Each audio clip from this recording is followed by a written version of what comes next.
선생님, 주술회전은 표절회전, 파쿠르회전이라 욕먹는데 그럼 왜 정작 명작들 대놓고 짜집기한 체인소맨은 표절 논란이 안 뜨는 건가요? 주술회전 억바가 아니라 진짜 그냥 궁금해서 물어봅니다. 최근 들어 귀칼, 주술회전, 체인소맨 같은 MG 소년 만화들에 대해서는 조금 무심했었나 봅니다. 고맙네. 그리하여 오늘은 해당 질문에 답을 드리고자 수많은 영화들에서 영감을 얻어 파멸적인 스토리 전개와 영화적 연출에 정점을 선보이며 일기 한정 역대급 만화라는 평을 드는 체인소맨은 과연 표절인가 오마주인가 단순한 패러디인가? 체인소맨 표절 논란 진실을 알아보는 풍월 읊어보겠나이다. 만화 애니 명사 서당캐 비아의 군 한량총수입니다.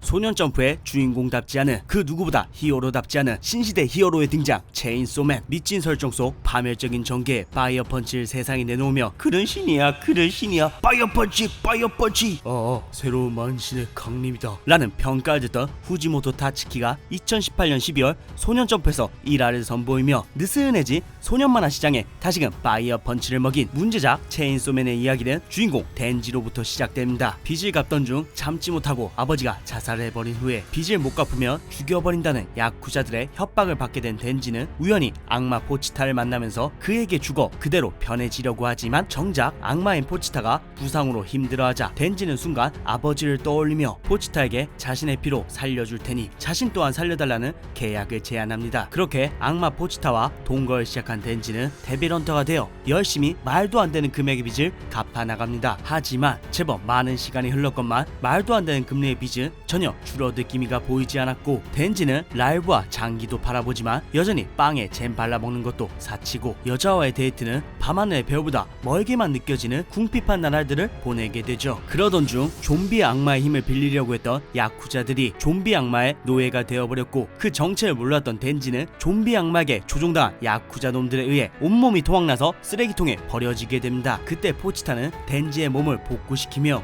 내 심장을 줄게, 그 대신 덴지의 꿈을 나에게 보여줘 라면서 새로운 계약을 맺자는 말을 끝으로 포치타는 사라지고 포치타 플러스 덴지 조합의 체인소맨이 탄생하게 되죠. 그렇게 날이 밝아오고 뒤늦게 출동한 공항과 마키마는 밤새 악마들을 도륙내며 피해 절어진 덴지를 발견하게 되고 마키마는 한눈에 무언가를 간파한 것인지 덴지를 알아주며 데빌헌터가 될 것인가 아니면 악마로서 처분당할 것인가 제안을 하죠. 고민하던 덴지는 마키마가 말해준 조건을 흔쾌히 승낙하여 이후부터 공항 소속 데빌헌터가 되어 원하던 밥도 먹고 잠도 잘 수 있는 공간은 물론 듬직한 동료들과 함께 악마들을 처단하는 생활을 보내게 되죠. 자신의 꿈을 보고 싶다는 포치타를 위해 마키마와 한따까리 한다는 원초적인 꿈을 이루기 위해 여기까지가 1부의 대략적인 줄거리고 현재는 1부를 끝마치고 2부를 아무튼 인기리에 연재 중에 있습니다. 줄거리를 짧게 알아보았으니 이제 본격적으로 체인소맨이 어떤 영화, 어떤 부분에서 영감을 얻었는지 대표적인 것만 정리해보죠. 할런 앨리슨의 동명의 소설을 원작으로 한 영화 소년과 개. 핵전쟁으로 멸망한 세계에서 소년 빅과 초능력계 블러드는 콤비를 이뤄 서로를 도우며 살아가고 있었는데요. 여미새인 빅은 어느 날 우연히 만나게 된 여자에 의해 위기에 직면하지만 지혜롭게 여자를 처단하는 것으로 끝이 나는 포스트 아포칼립스 영화입니다. 덴지와 포치타는 이 영화의 빅과 블러드에서 영감을 받은 것으로 보이며 개인적으로는 아바라만 가지고 표현하기에는 너무 무겁고 어둡다 보니 소년과 개의 캐릭터 설정과 코믹한 분위기를 가져다가 체인소의 대중성을 확보한 것으로 추측됩니다. 이외에도 사무라이 소드의 불사의 능력과 족간지 디자인은 헬보이의 크루에는 덴지와 마키마의 휴게소 먹방은 황해에서 마키마의 원격 공격은 곡성에서 타인의 얼굴을 변장하는 킬러는 스모킹 에이스 2에서 그 유명한 복도함 걸어씨는 인시던트에서 따왔으며 대체로 영화에서는 주요 에피소드별 빌런의 컨셉과 전투 구도를 차용하였고 역시나 만화에서 보기 드문 과감한 연출 구도와 영화적 미장센이 느껴졌던 건 전부 이처럼 유명 영화의 명장면을 모티브로 했기 때문이 아닐까 합니다. 사실 워낙 영화 씹덕인지라 이외에도 영화 패러디와 오마주를 설명하며 끝이 없으니 여기까지만 하겠습니다.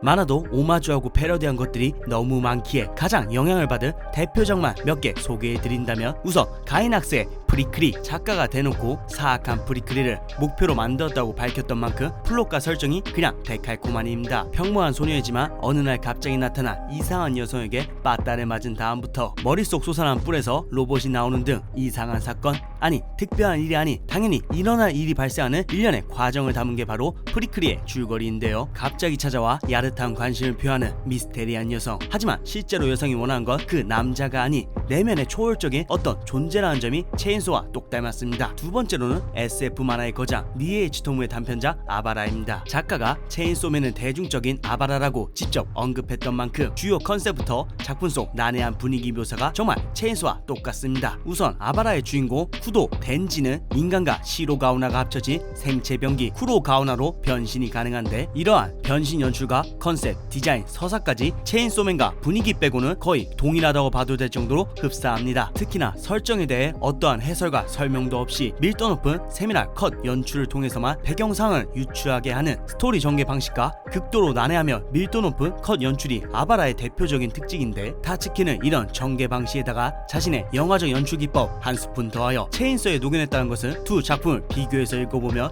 어렵지 않게 유추할 수 있습니다. 이외에도 악마 디자인은 클레이모어, 고어하면서도 기이한 신체 훼손 묘사는 이토 준지 시리즈, 안티플롯과 음침한 세계관 속에서도 유쾌함이 넘치는 설정은 도로의 도로, 어반 판타지 컨셉과 파쿠리력은 주술회전, 인간의 추악한 본성과 소년만의 한계를 넘는 잔인성은 헌터헌터, 더하여 베르세르크나 자신의 전작인 파이어 펀치에서 차용된 패러디도 많습니다. 이처럼 작가가 영어 광인하는 것만 부각돼서 그렇지 명작 만화 애니들에서도 가장 맛있는 부분이란 부분은 전부 차용했다는 걸 실감할 수 있습니다. 솔직히 장르 안 가리고 맛있는 연출, 설정, 명장면을 다 가져와서 한 번에 섞어 버렸는데도 이렇게 재밌게 만들어낸 것을 보면 이것도 엄청난 재능이 아닐까 합니다.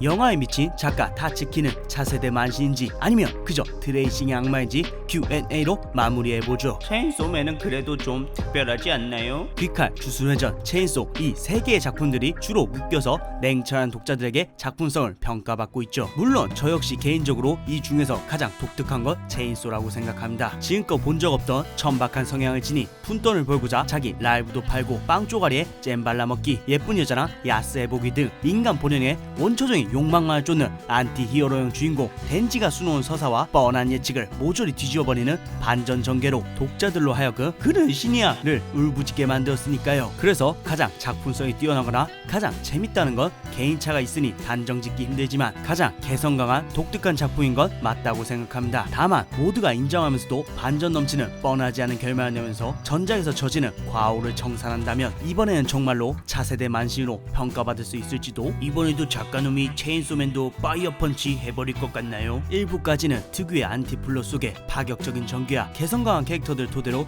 그 누구라도 죽을 수 있고 누구라도 적도 아군도 될 수 있다는 혼돈 속에서 특유의 쫄깃한 긴장감을 끝까지 유지하여 극을 유려하게 이끌어냈죠. 하지만 2부는 작화, 스토리, 연출까지 모든 부분에서 1부보다 떨어진다고 쌍욕을 먹으며 이 새끼 이제 진짜 영화 찍고 싶어서 완결 내려고 이딴 식으로 그리는 거 아님? 이라고 헤이러들에게 몰매를 맞고 있는 수준이니 파이어 펀치 엔딩 가능성도 충분히 있다고 봅니다. 한국 영화 패러디했을 때 솔직히 국뽕 치렸다 인정. 체인소맨만 해도 곡성, 황해 외에도 다양한 한국 작품을 오마주했죠. 그런데 여기서 더하여 파이어 펀치는 인터뷰에서 아예 대놓고 주격자를 언급하며 한국 영화처럼 만화를 그리고 싶습니다 라고 말했으니 국뽕치사냥 충전했었습니다. 그래서 표절이냐고 아니냐고 대답을 좀 해라 이 만화물 새끼야. 트레이싱 수준으로 복붙한 연출과 설정 파쿠리가 차고 넘치는데도 의외로 체인소맨의 표절 논란은 쉽게 답을 내리기 힘든 뜨거운 개패 논쟁거리들 중 하나입니다. 너 이 새끼 주술회전 억까할 때부터 알아봤는데 혹시 왜 작가인 타츠키가 무엇도 숨기려 하지 않으니까요. 보통 표절작들은 교묘하게 자신이 모티브를 얻은 것들을 살짝만 바꾸고서는 마치 자신의 순수 창작물인 것처럼 가오를 잡는 게 일반적인데, 타츠키는 뭐든지 대놓고 따라하며 또 영감받은 부분을 직접적으로 다 언급합니다. 만화 겉표지에는 좋아하는 영화를 박아놓고 인터뷰에서도 거리낌 없이 캐릭터 대부분 프리크레이에서 나왔습니다. 파이어 펀치는 영화 주격자의 영향을 많이 받았습니다 라고 말하죠. 그렇기에 원작자들이 소송을 하거나 직접적으로 표절이다라고 의사표시를 하지 않는다면 이것은 아직은 오마주와 패러디의 경계에 있다고 생각합니다. 그럼 표절 트레이싱 조지고 오마주임 오키? 라고 하면 용서해야 한다는 논리인가요? 아무튼 오마주, 패러디, 표절의 차이가 뭔가요? 패러디, 원작을 알면 재미있는 것. 오마주, 원작을 알아주었으면 하는 것. 표절, 원작을 알리고 싶지 않은 것. 리액션 버전으로는 패러디, 이거 오마주, 이거 표절, 이게 바로 교과서에 실려도 부족하지 않은 위 비슷한 세 개 개념의 차이점이라고 할 수 있습니다. 하늘 아래 새로운 것은 없다. 우리가 흔히 물고 빨면서 그는 만신이야를 외치며 무지성 서킹하는 최애 작품들도 사실 여러 작품들의 컨셉을 따와서 재해석하고 또 명작 바이브이라고 평가받으며 만화 문법화 되어 있는 것에서 파생된 것들을 차용하여 만들어진 것은 부정할 수 없는 현실입니다. 그렇기에 솔직히 이건 표절이다, 여기까지는 오마주고 패러디다 라는 건 원작자가 소송 걸지 않는 이상 전부 대중의 평가에 달려있다고 생각합니다. 구독자 나으리들은 체인소맨을 어떻게 생각하시나요? 이상 서정캐피였습니다.